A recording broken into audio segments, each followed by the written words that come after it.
Assalamu alaikum. Please be seated. Thank you.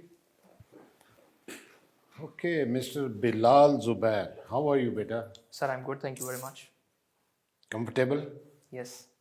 Good. I have gone through your CV form. You have listed cricket and football as your favorite sports, and you have also remained captain of your college cricket team. Yes, correct? Sir. Yes, sir. School's cricket team. School, I stand corrected. Right, sir. May I ask you a couple of questions regarding cricket or both of these sports? Sure, sir. All right. I'll limit myself to cricket only. Beta, can you tell me who was Kerry Packer and what was his contribution towards cricket? Sir, I think he was an Australian player, but I'm not sure about his contributions. Australian player? I think, but I'm not sure about it. So I'm not really sure about his contributions towards cricket too. बेटे फिर cricket तो आपका favourite नहीं हो सकता sport. आज जो आप T20 देखते हो वन डे स्पेशली, उसमें जो चेंजेस हैं, coloured uniform, white balls, lightings, 9 cameras लगे हुए हैं उनको रिकॉर्ड करने के लिए, वो सारी उसकी कंट्रीब्यूशन है. डे नाइट क्रिकेट उसकी कंट्रीब्यूशन है. He was not an Australian player, he was the owner of A TV channel. वो लंबी हिस्ट्री है, but we won't go into that. I expected you to know the answer to this, but probably that was before your time. ये पुरानी बात है. Okay, another question on cricket.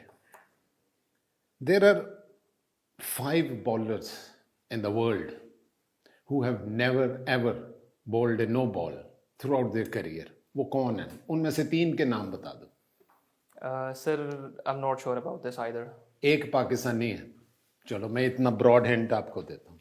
So Who is that Pakistani? If you allow me to guess, sir, he might be Imran Khan, maybe. Okay, you're correct, but बेटे guess work से बात नहीं बनती है. 4 others, आपको नाम उनके कम ना कम 2-3 के तो आने चाहिए ना. Anyway, Kite Runner, one of your 2 favorite books.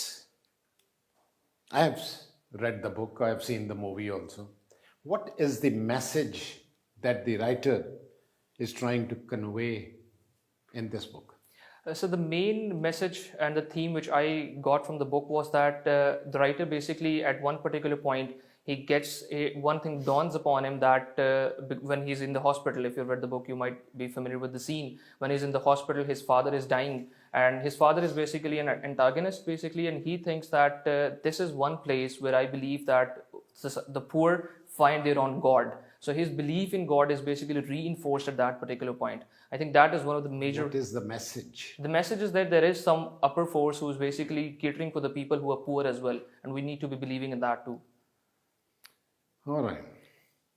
Are there any countries in the world that do not recognize Pakistan? If so, please name them. So I think Israel is one of them because we have not recognized them and they have not recognized us too. और भी है कोई? I'm not sure about them, sir. All right, better tell me, why is Pakistan reluctant to recognize Israel? Shouldn't we accord recognition to this important country in the world, especially when our Middle Eastern friends have started doing so? So basically, one thing is that we also got our two-nation theory principle, due to which our country was basically partitioned from India, is basically in conflict with Israel's occupation too. So our raison d'etre basically is that Israel is basically an occupying force on Palestinians. So if that solution is not, you can say, solved properly, we will not be recognizing them. Second thing is that Israel is definitely an important country, but you know that Israel is not the only country as well. There is an argument that we need to be building coalitions with Israel. We can build trading partnerships with Israel as well, but there are countries like India and China. We already have good relations with China, and we can have good relations with India too, which is right, you know, our neighbor.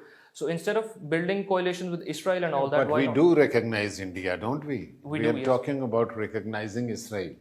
Anyway, beta, there is a lot of talk and discussion going on in the country about according Gilgit-Baltistan the status of a province. There is also talk that people say that some elements say that if we do that, Pakistan will be it will impact Pakistan's stand on Kashmir. What are your comments on that? Sir, there are two aspects to that, and definitely one of them is that India and international community accord Gilgit-Baltistan a part of Kashmir. And if we make Gilgit-Baltistan, Don't you think it's part of Kashmir? it is, sir. It is, but due to basically Gilgit-Baltistan is basically considered it wants to have become a fifth province of Pakistan, and if we accept it as a province, that means we will be accepting the de facto arrangement as Azad Kashmir and Gilgit-Baltistan as our part and Indian occupied as their part as well. So that is one of the reasons why we're not according the status of a province to GB. Second thing is that this particular issue of Kashmir is supposed to be resolved through a plebiscite. Now that plebiscite is yet to be taken, and Pakistan believes that if Gilgit-Baltistan is accorded the status of province, those 1.2 million votes will be lost as they will be considered as Pakistani citizens and they will not be able to take part in that plebiscite. Good. Okay, last question from my side. Pakistan is suffering from scarcity of water, acute scarcity of water. What measures would you suggest to overcome this scarcity of water apart from building of dams? वो तो obvious है ना, dams बना लो जी. Absolutely. उसके अलावा what measures would you suggest to overcome this scarcity? So basically, I would discuss this in 3 points. There is a multi-pronged strategy which needs to be dealt to deal with this issue.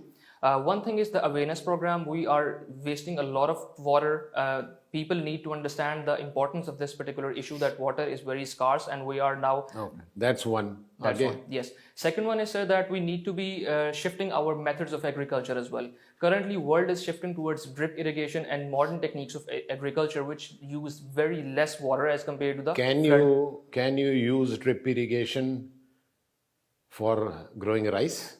So no, that is one particular crop. Obviously, that needs flood, other water, but there are other crops too which can be used through drip irrigation and sprinkle systems. Sprinkler, shabash. Yes, sir. Or and third thing is, sir, our basically in dyeing industries and textile industries, they are consuming a lot of our water too, and there are now modern techniques which require far less water to dye the exact amount of, you can say, cloth or to manufacture the textile products as well. So we need to convince our textile industries as well to shift to the modern methods of manufacturing processes which will use very less water as compared to the current. What do you think about lining of canals? Yes. Seepage बहुत होती है. बिल्कुल sir. Okay. Thank you very much. Over to you, sir. I was just going through your performer and last column, that is 21. You have mentioned 2 events, national and international events.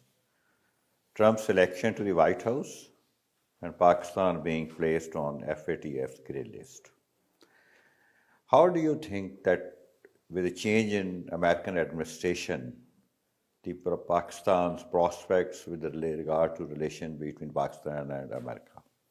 So basically with Trump's, you can say, advent at the White House, all of a sudden things are starting to change, and you can say Trump is taking a very strong approach and cutting off all the, you can say, ties which Obama had made. For example, in the nuclear deal with Iran, Trump has decided to sever that as well. Trump has decided to come out of the Paris climate deal too. So this is going to have... My question is with regard to Pakistan. Right, sir.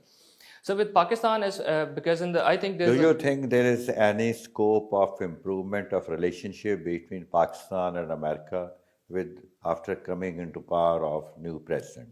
I think yes, definitely, sir. Whenever there is a new administration, there is always a chance to start from the start.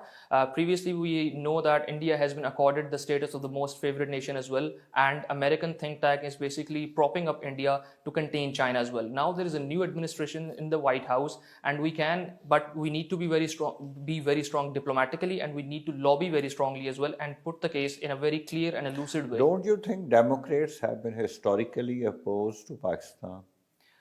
Sir, I think there has been a mixture of, you can say, strategies by both Democrats and the Republicans. But as I mentioned before, whenever there is a new administration and when they have a specific manifesto as well. So Indian lobby is very strong and they are able to portray their ideas very articulately and very properly. Suppose you are assigned the job in foreign ministry and as a representative of Pakistan, how would you defend the interest of Pakistan?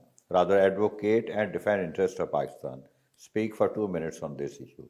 First of all, I would try to bring the attention towards the issue of climate change. We're one of the most vulnerable countries which are hit by the climate change as well, and America plans to invest into this particular issue too. So we need to present them the ideas that we are very far less contributors towards carbon. We need some funds and we need some modern techniques which can be shifted towards our country as well. Second thing is the trade element. We can tell them that already there is a very large room of improvement of